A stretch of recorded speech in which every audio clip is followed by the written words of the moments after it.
AP Congress chief YS Sharmila ఇటీవల రాజకీయంగా పెద్దగా కనిపించటం లేదు. ఒకప్పుడు సోషల్ మీడియా, ప్రెస్ మీట్ల ద్వారా నిరంతరం స్పందించే ఆమె ఇప్పుడు సైలెంట్గా ఉండడం రాజకీయ వర్గాల్లో చర్చకు దారితీస్తోంది. ఈ మౌనం వెనుక కారణం ఏమిటన్న ప్రశ్నలు వినిపిస్తున్నాయి.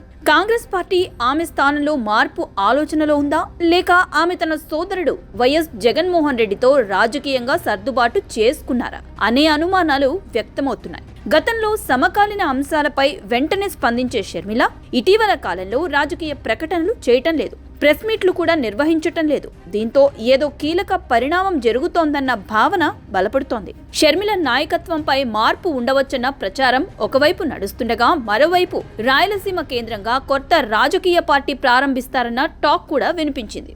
అయితే గతంలో తన తండ్రి వైఎస్ రాజశేఖర్ రెడ్డి పేరు మీద తెలంగాణలో పార్టీ స్థాపించి ఆ పార్టీని కాంగ్రెస్లో విలీనం చేసిన అనుభవం ఉన్న నేపథ్యంలో మళ్లీ కొత్త పార్టీ పెట్టే అవకాశాలు తక్కువేనని ఆమె సన్నిహితులు అభిప్రాయపడుతున్నారు. దీంతో ఆమె రాజకీయ భవిష్యత్తు ఎలా ఉండబోతోందన్న అంశం చర్చగా మారింది. తెలంగాణలో రాజకీయ పార్టీ స్థాపించిన షర్మిల తర్వాత ఆ పార్టీని కాంగ్రెస్లో విలీనం చేసి ఏపీ కాంగ్రెస్ బాధ్యతలు చేపట్టారు. అయితే ఆమె హయాంలో పార్టీ ఏపీలో ఆశించిన స్థాయిలో బలపడలేదన్న విమర్శలు ఉన్నాయి. పార్టీలోని పలువురు నేతలు కూడా దూరమైన పరిస్థితి కనిపించింది.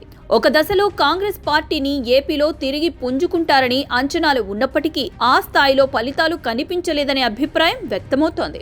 షర్మిల రాజకీయంగా ఎక్కువగా వైఎస్ జగన్ నేతృత్వంలోని వైఎస్ఆర్ కాంగ్రెస్ పార్టీపై విమర్శలు చేయడానికే ప్రాధాన్యం ఇచ్చారన్న వాదన కూడా ఉంది. అయితే కూటమి ప్రభుత్వం అధికారంలోకి వచ్చి దాదాపు 19 నెలలు గడిచినా ప్రభుత్వంపై ఆమె నుంచి తీవ్ర విమర్శలు పెద్దగా వినిపించలేదన్న వ్యాఖ్యలు ఉన్నాయి. ఈ నేపథ్యంలో ఆమె వ్యక్తిగత అజెండాతో వ్యవహరిస్తున్నారన్న ఫిర్యాదులు పార్టీ అధిష్టానానికి చేరినట్లు ప్రచారం జరుగుతోంది. ఇటీవల షర్మిల రాయలసీమలో కొత్త పార్టీ ప్రారంభిస్తారన్న వార్తలు వచ్చినప్పటికీ అదే సమయంలో ఆమె జగన్పై విమర్శలు తగ్గించడం రాజకీయ వర్గాల దృష్టిని ఆకర్షించింది. కుటుంబంలో రాజకీయ రాజీ కుదిరిందన్న చర్చ కూడా తెరపైకొచ్చింది. ఈ క్రమంలోనే ఇటీవల వైఎస్ జగన్ దంపతులతో షర్మిల కుమారుడు కనిపించడంతో ఆ ప్రచారం మరింత బలపడింది.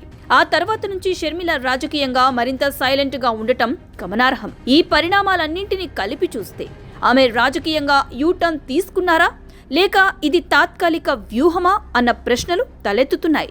ఇందులో వాస్తవం ఎంత ఉందన్నది మాత్రం కాలమే వెల్లడించాల్సి ఉంది.